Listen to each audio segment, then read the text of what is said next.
Every year after 30, you lose up to 5% of your muscle mass. But science says one small daily habit can fight that, and it only takes minutes. Muscle loss isn't just about strength.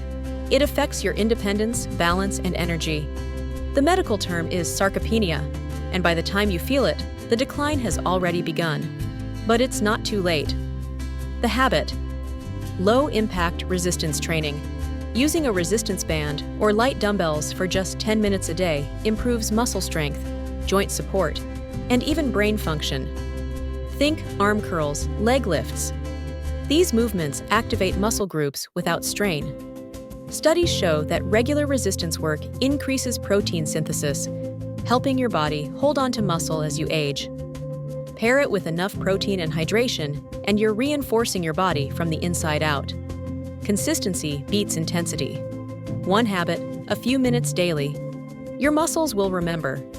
If you found this helpful, follow for more easy health tips made for longevity.